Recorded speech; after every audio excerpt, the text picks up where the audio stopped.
El contenido proporcionado en este podcast tiene fines informativos y educativos únicamente. Cap Medical presenta.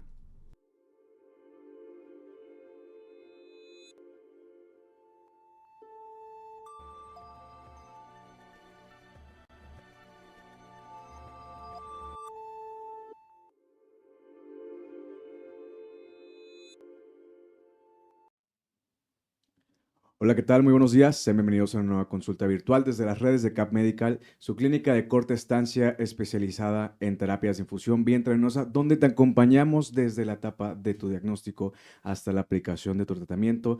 Y también contamos con más de 300 médicos en red, los cuales están a tu disposición para cuando lo necesites. Y el día de hoy tengo como invitado especial aquí en esta cápsula, vamos a hablar acerca de la neuropatía de fibra pequeña, y para ello nos acompaña el médico especialista neurólogo, el doctor Irving Rodríguez. ¿Qué tal, doctor? ¿Cómo está? Muy buenas tardes. Hola, ¿qué tal? Muy buenas tardes. Pues muchas gracias por esta invitación y por la introducción. Me voy a presentar, soy el doctor Irving Rodríguez, soy neurólogo con máster en enfermedades neurodegenerativas. Ok, Y aquí excelente. estamos para cualquier cosa. No, me lo le agradezco mucho que me haya prestado parte de su tiempo para poder platicar acerca de este padecimiento. Normalmente aquí pues, abarcamos de su mayoría de especialidades, desde temas oncológicos, hematológicos, reumatológicos y pues la neurología, ¿no? Que evidentemente a veces desconocemos ciertos síntomas y como personas solemos confundir síntomas que a lo mejor pueden ser afectados por algún padecimiento mayor, ¿no? Como lo mencioné al inicio, vamos a hablar acerca de neuropatía de fibra pequeña. Para los que tengan dudas en el transcurso del live, de igual manera, dejen sus preguntas, dejen sus comentarios o si tienen algún caso que les gustaría platicar, de igual manera vamos a estarlos respondiendo a través de las redes sociales de CAP. ¿De acuerdo? Doc, ¿qué nos podría decir acerca de este padecimiento? ¿Qué se le conoce como neuropatía? ¿A qué órganos afecta? ¿Qué partes del cuerpo vienen siendo los que presentan síntomas de primera instancia?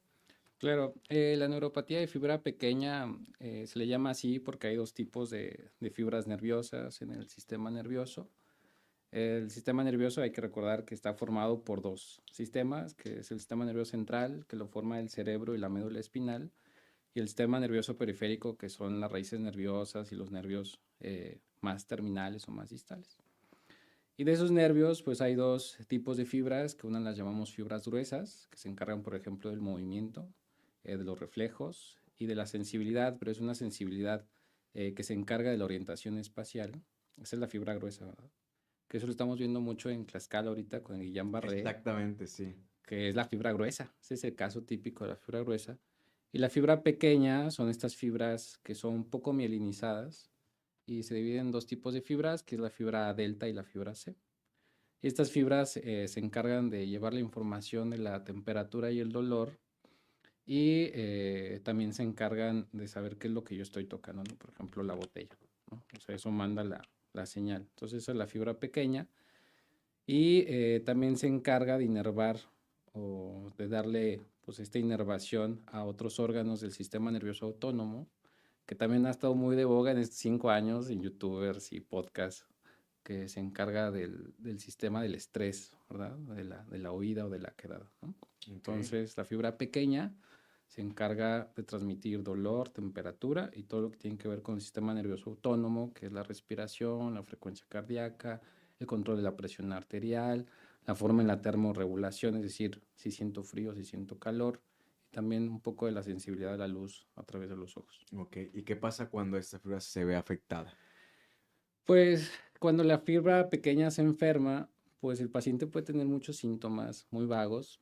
Incluso, pues las primeras citas que tienen los pacientes habitualmente son con psiquiatras porque sienten esta sensación de ahogo, ansiedad, ¿verdad? Sensaciones extrañas o muy aberrantes en sus manos, como cosquilleos. En algunas ocasiones pueden tener dolor, palpitaciones, diarrea, O estreñimiento. sea, lo O pueden sea, son confundir con con crisis muchas de cosas, ansiedad. con crisis de ansiedad. Y realmente, pues puede tratarse de una enfermedad de neuropatía de fibra pequeña.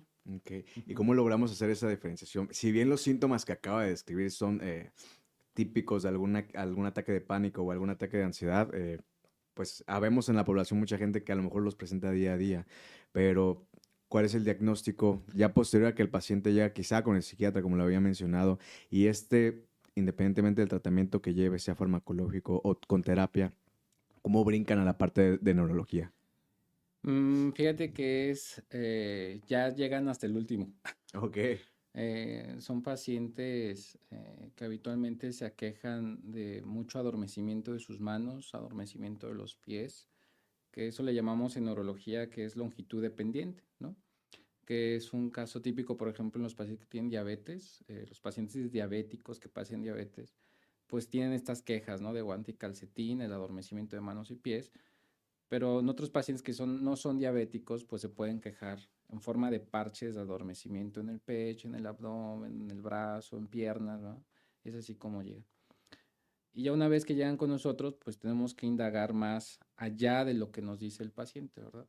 Sobre todo los datos disautonómicos, estreñimiento, se llenan muy rápido después de comer, sienten que se les atora algo aquí. De hecho, Ujú. pasan por muchos especialistas, el cardiólogo, el gastroenterólogo, el urólogo, el ginecólogo.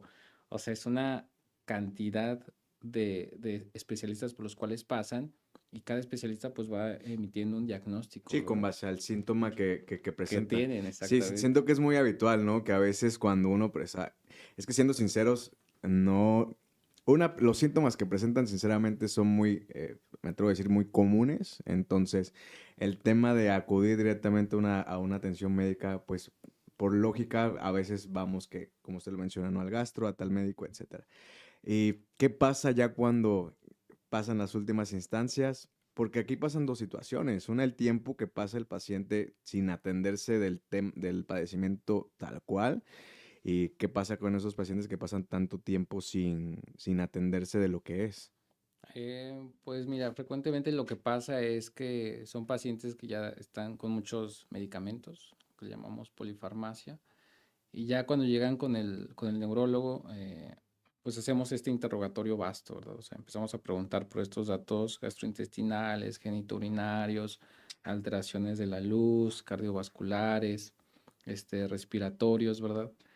Y, eh, y empezamos el interrogatorio vasto, ¿verdad? La causa más común pues, de la fibra pequeña, pues sí va a seguir siendo la resistencia a la insulina, fíjate. Ok. Es lo que estamos viendo. Y obviamente hubo un boom en estos 3 años, pero fue por el COVID. ¿Se podría considerar como una polineuropatía diabética o algo así? ¿O va es diferente ese Pues, padecimiento? pues es lo mismo, ¿verdad? Ujú. O sea, la neuropatía de fibra pequeña, el prototipo es el paciente con complicaciones por diabetes, ¿verdad? Ok. Pero pues hay pacientes que no tienen diabetes y tienen estos síntomas de neuropatía de fibra O sea, pequeña. estadísticamente es el paciente que puede o desarrolla algún tipo de neuropatía, específicamente de fibra pequeña, son pacientes con este tipo de enfermedades de medicina interna, ¿no? Así Ok, es correcto. vale. ¿Cómo complementan ustedes el diagnóstico? Digo, ya mencionó varios síntomas que Ujú, evidentemente te llevan a visitar tal médico y después te vas con otro y es así te vas correcto. de forma subsecuente. Pero ustedes, ¿cómo garantizan el Ujú. diagnóstico preciso de lo que está sucediendo?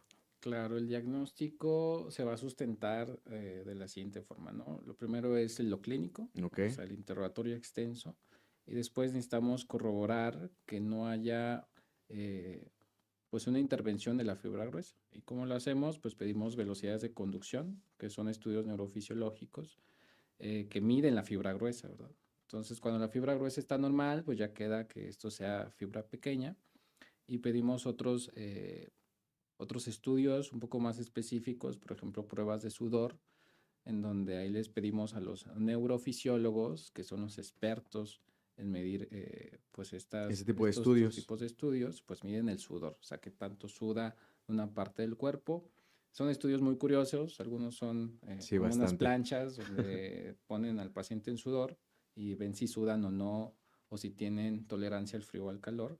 Algunos les aplauden para ver si hay, o los asustan para Sí, ver hay si hay reacción. respuesta al sudor. Y también son estudios basados en biopsias, ¿verdad? Entonces, pues nos apoyamos en neurofisiólogos, dermatólogos, que son los que nos ayudan a tomar estas biopsias habitualmente del pie. Son a 10 centímetros del huesito que sale de la parte externa, que es el Ujú. malleolo, a 10 centímetros de arriba. Y se hace una tinción especial, que eso no en todo México lo tienen. Aquí en Monterrey, gracias a Dios, lo tenemos y podemos hacer La el prueba, el diagnóstico, ¿verdad? diagnóstico. con una tinción especial que se llama tinción PGP 9.5. Y ya con estos 3 parámetros clínicos, electrofisiológicos y por biopsia se hace el diagnóstico. Se hace el diagnóstico, El diagnóstico. pero hay que buscar la causa. Ok, vamos al paso de la causa. ¿Cuáles? Ya mencionábamos que puede ser por medicina interna y posiblemente también mencionó a raíz del COVID, ¿no? ¿Cuáles se pudieran considerar otro tipo de causas? Digo, no clasificarlas quizá, pero quizá las más comunes. Influye mucho el factor de edad, influye mucho si es hombre o mujer.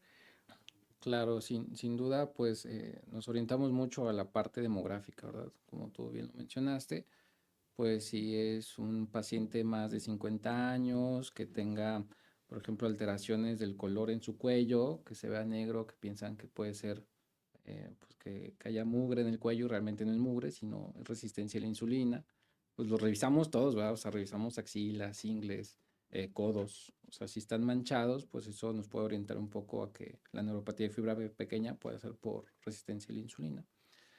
Y otras causas que nos ha tocado ver es enfermedad de Lyme. Aquí en Monterrey, no sé, por alguna razón, Sí, sí, sí. hay mucho Lyme. Pues una causa de neuropatía de fibra pequeña es Lyme. Otras alteraciones pueden ser endocrinas, por ejemplo, tiroides. Ok. Los problemas tiroideos pueden debutar como neuropatía de fibra pequeña y el paciente no lo sabe. Otras causas pueden ser tóxicas por metales pesados como plomo. Causas ya bien raras serían causas genéticas por alteraciones de unos canales que llamamos canales de sodio. Y ya finalmente quedan las causas autoinmunes, ¿verdad? Ok. Ahí pues, hay un tratamiento específico para cada una de estas causas, pero el abordaje es extenso. Sí, sí, verdaderamente, tan solo el mencionar Sí, son. el tipo de causas que se pudiesen generar. Ahora bien, ¿se ataca primero la causa o se ataca primero la neuropatía? Sin duda, pues hay que tratar las dos cosas, ¿verdad? Ok, O sea, al paciente hay que darle un manejo integral, porque como han pasado por varios médicos, pues el paciente al tener un dolor crónico, pues empieza a desarrollar comorbilidades como trastornos de ansiedad y trastornos de depresión. Entonces también nos apoyamos con psicoterapeutas y psiquiatras para que nos apoyen en esa comorbilidad, ¿verdad? Como han pasado con muchos médicos, inclusive los propios familiares no les creen que tengan estos síntomas. Pues hay que hacerlo integral, ¿no? Tratamos, por ejemplo, si trae mucho dolor. El dolor muchas de las veces pensamos que es algo, por ejemplo, punzante, quemante, pero sabemos que la definición de dolor es muy extensa. Y de acuerdo a la Sociedad Internacional del Dolor, se define como una sensación displacentera. Entonces también el adormecimiento, el sentir hormigueo, eso es una especie de dolor. ok, Entonces tratamos de dar medicamentos para tratar los síntomas, ¿verdad? Si trae dolor, adormecimiento, pues damos unos fármacos como pregabalina, ácido tióctico, entre otros medicamentos para aliviar el dolor.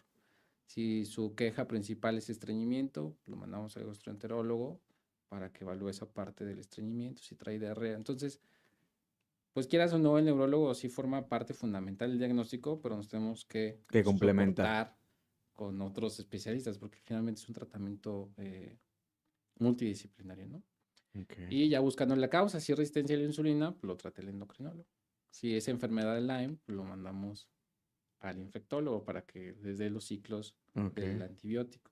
Si se trata de una enfermedad autoinmune, pues tratamos de dar medicamentos enfocados a la enfermedad autoinmune, habitualmente inmunoglobulina. ok, perfecto. Ahora, Doc, ¿cuál es el tratamiento base que llevan ese tipo de pacientes? Digo, ya nos platicó cómo es que proceden directamente una vez sabiendo la causa origen, ¿no? Em, pero se tiene que reforzar con algún medicamento específicamente enfocado en este caso, a la neuropatía, o con el simple hecho de tratar la causa es más que suficiente para tratar al paciente, ¿no? Claro, fundamentalmente es tratar la causa, ¿verdad? Si yo trato la causa, esto se puede revertir. El paciente puede mejorar su calidad de vida y o siempre escuchar al paciente, ¿verdad? O sea, trabajamos para el bienestar del paciente. Ok. Actualmente usted está llevando algún caso con respecto a este padecimiento del cual quizá nos pudiese platicar un poquito. Sí, varios casos. Fíjate, varios casos llegan pacientes ahí al consultorio que te digo, han pasado por varios y hasta que llegan ahí al neurólogo. Eh, sí, hay un caso ahí especial, bueno, varios, ¿verdad? La mayoría de ellos tienen de origen autoinmune, después de terminar el abordaje, eh, pues llegan por estos síntomas de adormecimiento, dolor, presión del pecho, cuando se paran muy rápido del asiento se marean, ¿verdad? Problemas para evacuar, sudan mucho en la mañana o en la noche. Una vez que se terminó de realizar el abordaje, pues se llegó al diagnóstico que esto fue algo autoinmune y se preparó para dosis de inmunoglobulina, obviamente apoyados también con los reumatólogos. Y la paciente actualmente pues se encuentra con buena evolución. Los pacientes que tienen por autoinmunidad con buena evolución con la inmunoglobulina, que eso se puede administrar en centros de infusión ambulatorios como CAF Medical. Ok. ¿Qué viene siendo la inmunoglobulina, Doc? Para ponernos en contexto un poquito pues, de este medicamento. Pues la inmunoglobulina es una proteína que todos generamos tú y yo, la población, todo el mundo, ¿no? Ok. Son anticuerpos. Entonces, lo que se hace es extraen los anticuerpos, se purifican. Eso se hacía antes, ¿verdad? Ya en la actualidad se hace con ingeniería genética. Ok. Y la inmunoglobulina lo que hace es detener o frenar pues, la respuesta que tiene el sistema inmune contra estas pobres fibras pequeñas, ¿verdad? Cuando la causa es autoinmunidad. Ok. Cuando la causa es por enfermedad de Lyme, se trata de Lyme y pues se tiene que revertir lo que lo ocasionó, ¿no? Ok. Pero la inmunoglobulina es eso, es un anticuerpo que lo que hace es bloquear pues esta respuesta inmunológica hacia uno mismo, a la autoinmunidad. Todo, ahorita que estaba platicando, digo, ya que estamos en contexto de cómo es el proceso de tratar este tipo de pacientes, justamente mencionaba el caso de Tlaxcala, ¿no? ¿Cuál es su opinión, más bien dentro del área médica, acerca de lo que está sucediendo? ¿Lo consideraría un caso aislado? ¿Cree que pudiese detonarse? Hizo mucho énfasis, por ejemplo, en la enfermedad de Lyme. O sea, que es una situación que, por lo que intuyo, que por lo que me está platicando en Monterrey, es muy frecuente. ¿Qué pudiese comentarnos acerca de estas situaciones que están pasando? Como lo había comentado al inicio del podcast, pues el Guillain-Barré es distinto, ¿no?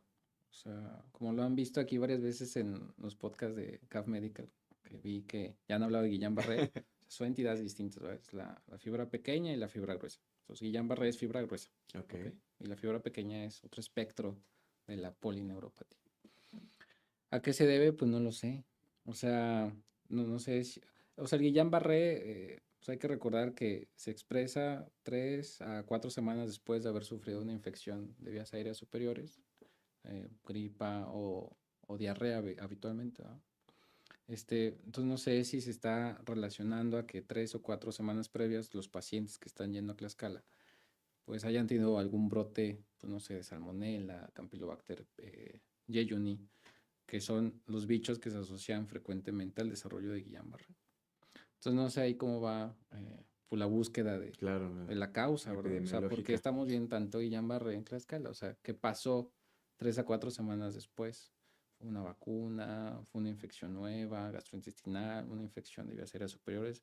¿O qué es lo que está pasando? Entonces, pues hay que irnos al retrospecto y estudiar a los pacientes que están sufriendo de esta enfermedad. Ok. ¿Y la perspectiva aquí en Monterrey, cómo la visualiza usted? De Guillain-Barré. En el campo de la neurología en general, Ujú. principalmente si lo enfocamos a la neuropatía de fibra pequeña. De la neuropatía de fibra pequeña, pues es pensarla, escuchar al paciente. O sea, un profesor mío que lo estimo mucho, pues decía que un paciente no puede tener muchas enfermedades. Es una enfermedad que explica todos sus síntomas. No, muy Entonces, buena frase. sí. Entonces hay que escucharlo y darle la mejor atención. Entonces, la neuropatía de fibra pequeña es infradiagnosticada. Ok. Sí. Excelente. Dot, para terminar, pues primero que nada le agradezco por habernos compartido todo este contexto y toda la información. ¿Qué nos pudiera recomendar? Digo, si bien son cosas como virus, bacterias, como bien lo mencionaba, que a lo mejor no se pueden evitar en un 100%, ¿qué recomendación nos puede dar quizá para reducir los factores de riesgo y pues quizá fortalecer un poquito más nuestro sistema inmune? Claro, yo creo que lo principal es que el familiar escuche al paciente, ¿verdad? O Ujú. sea, si se queja de estas situaciones que he comentado, todos tus síntomas, pues escucharlo y no etiquetarlo rápidamente como un trastorno psiquiátrico, o sea, Claro. escucharlo y ver otra opinión, ¿verdad? Obviamente coexisten, ¿verdad? La patología ansiedad, depresión, con patología neurológica, eso, o sea, no los puedes separar. Son entidades que siempre van a coexistir y entrelazarse. Entonces, escucharlos, ¿va? Y a los médicos, escuchar al paciente, o sea, escucharlo y pues no etiquetarlo también, ¿verdad? Como un trastorno pues psiquiátrico, o sea, porque creo que lo más fácil para un médico es etiquetar a un paciente con un trastorno psiquiátrico. Sí, Y eso eso es lo no. más habitual. Y eso no es justo para el paciente ni para el familiar, ¿no? Ok, Porque finalmente merma su calidad de vida.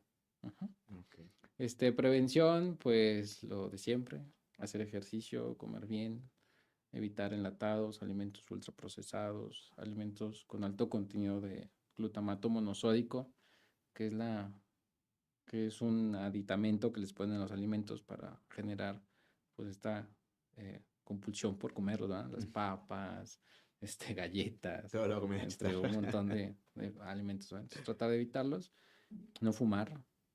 Y si van a, no sé, a las montañas o a hacer hiking o acampar, pues fijarse muy bien que no les haya picado una garrapata, ¿verdad? O si van Ok. a cazar, ¿no? Venados, que aquí en Monterrey, pues se da mucho esto de la caza de venados. Ok, excelente, Doc. Pues muchas gracias por todos esos tips. Ya saben, espero que esa información haya sido de su ayuda. De igual manera, suscríbanse a todas las redes sociales de CAP. Y Do, para la gente que nos está viendo, si requieren alguna consulta con usted, alguna valoración o que incluso ya tengan o estén presentando síntomas que hablamos en el día de hoy, ¿dónde lo podemos encontrar?